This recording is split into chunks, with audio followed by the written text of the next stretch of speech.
Setelah lebih dari 3 bulan, kebijakan ganjil genap ditiadakan. Senin kemarin, peraturan ini kembali diberlakukan. Dan di hari pertama pemberlakuan ganjil genap, pemirsa, puluhan kendaraan roda 4 terjaring razia. Para pengendara pun mengaku belum mendapatkan informasi terkait pemberlakuan kembali aturan ini.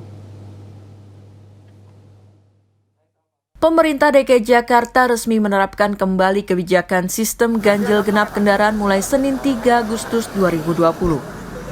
Selain untuk mengurai kemacetan, keputusan pemberlakuan sistem ganjil genap kembali adalah untuk menekan pergerakan masyarakat dalam mengurangi potensi penularan COVID-19.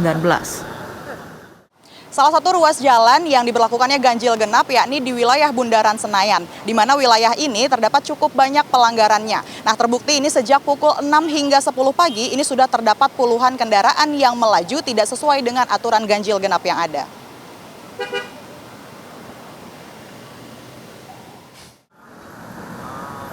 Di hari pertama pemberlakuan sistem ganjil genap, masih banyak pengendara yang melanggar. Para pengendara mengaku tidak mendapat informasi terkait pemberlakuan kembali sistem ganjil genap. Mereka pun pasrah dengan pemberlakuan ganjil genap dan terpaksa beralih ke transportasi umum. Sebenarnya sih saya agak keberatan juga karena jalanan juga masih sepi sih, belum ada keramaian yang berarti gitu ya. Oh, baik Pak. Terima kasih Pak. Iya, sebenarnya kalau bisa ditunda dulu kan masih suasana PSBB. Jadi peraturannya sendiri bertentangan. Saya nggak ngerti nih Pemda sama polisi ini. Baik. Kami dari Pemda, Pak. Iya, mestinya kan sesuai dengan PSBB-nya masih belum selesai, masih transisi. Tahu, tapi ada juga salah lebarannya yang bilang mulai sampai 5 Agustus. Jadi masih boleh sampai 5 Agustus. Sih karena masih harus bawa mobil sendiri. Jadi kalau misalnya ganjil genapnya udah berlaku juga kita nggak bisa naik kendaraan umum. Selama masa transisi PSBB di tengah pandemi COVID-19, kebijakan ganjil genap diterapkan seperti biasa, yaitu Senin hingga Jumat mulai pukul 6 sampai 10 di pagi hari dan pukul 16 sampai 21 pada malam hari. Hari Kamis di tanggal 6, seiring juga dengan telah selesainya operasi patuh, maka kemudian kita baru melaksanakan penindakan dengan tilang, baik tilang secara manual, artinya dengan menggunakan anggota di lapangan, ataupun dengan menggunakan tilang elektronik menggunakan kamera-kamera etlink. Hasil pantauan kami memang hari ini masih cukup banyak. Dari setiap fase lampu merah, karena kita akan memeriksa di lampu merah. Ketika fase lampu merah, paling tidak ada 1-2 kendaraan yang memang masih belum sesuai dengan tanggalnya. Jika pemberlakuan ganjil genap adalah mengurangi aktivitas masyarakat, sepertinya masih jauh panggang dari api. Sebagian masyarakat bukan berhenti beraktivitas karena pemberlakuan ganjil genap. Mereka justru beralih ke transportasi umum agar sampai ke tempat kerja. Gita Rintika, Bramantia, Jakarta. Pemirsa, niat membatasi aktivitas masyarakat dengan pemberlakuan kembali sistem ganjil genap sepertinya masih jauh dari harapan. Dan ini terbukti tak sedikit ternyata masyarakat yang justru beralih ke transportasi umum. Disiplin menjalankan protokol kesehatan dan juga penambahan armada menjadi kunci agar resiko paparan virus corona bisa berkurang. Hari pertama pemberlakuan ganjil genap, lonjakan penumpang terjadi di moda bus Transjakarta. Di halte Cawang Uki, Jakarta Timur, hingga pukul 9:30 tercatat terdapat 1.542 penumpang yang telah menaiki bus. Angka ini meningkat jika dibandingkan hari kerja pada minggu sebelumnya. Lonjakan penumpang juga terlihat dari antrian warga yang menunggu kedatangan bus maupun penumpang yang baru sampai. Pemberlakuan protokol kesehatan juga diterapkan, seperti jaga jarak hingga pembatasan jumlah penumpang bus yang hanya 50% dari kapasitas. Namun sayangnya, meski tanda jaga jarak telah ada, namun banyak warga yang seakan abai dan masih berdempetan, apalagi saat mengantri masuk ke dalam bus. Meski sudah ada garis pembatas seperti di bawah ini, namun ketika masyarakat terburu-buru ataupun mengantri saat masuk bus, seakan melupakan ataupun abai terhadap protokol kesehatan dan juga jaga jarak.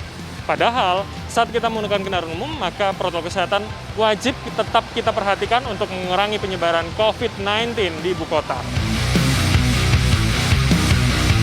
Peningkatan jumlah penumpang ini akibat peralihan penumpang kendaraan pribadi ke transportasi umum. Banyak warga yang kami temui mengaku tak bisa membawa kendaraan pribadi akibat penerapan sistem ganjil genap. Meski rasa khawatir terpapar virus corona, tetap ada pada kategori penumpang baru ini. Beralih dari kendaraan pribadi ke angkutan umum, Pak. karena lebih nyaman naik angkutan umum. Kebetulan kan daerah saya di mana? Di Merdeka Barat, Kementerian Perhubungan, dan itu kan jalur Pak ya, ganjil genap. Kebetulan tanggal ini tanggal ganjil, kebetulan kendaraan saya kendaraan genap Pak. Jadi saya beralih ke angkutan umum. Karena beralih dari ganjil genap sih. Kalau kekhawatirannya pasti ada aja, cuma saya yang jelas selama kita masih mengikuti protokol kesehatan, ya udah begitu. Kalau nggak beraktivitas nggak mungkin kan. Selain bus Transjakarta, moda komuter lain pun terlihat sama. Senin pagi lonjakan penumpang pun terlihat di stasiun Manggarai, Jakarta. Kondisi ini terlihat dari setiap peron yang lebih ramai, apalagi saat komuter asal daerah penyangga ibu kota masuk stasiun. Sejumlah penumpang mengaku sangat sulit menjaga jarak karena jumlah penumpang melonjak. Jadi kalau misalnya kitanya nggak hati-hati sendiri ya jarak-jarak itu sepertinya agak sedikit meragukan gitu loh. Karena nggak ada jarak lagi buat kita.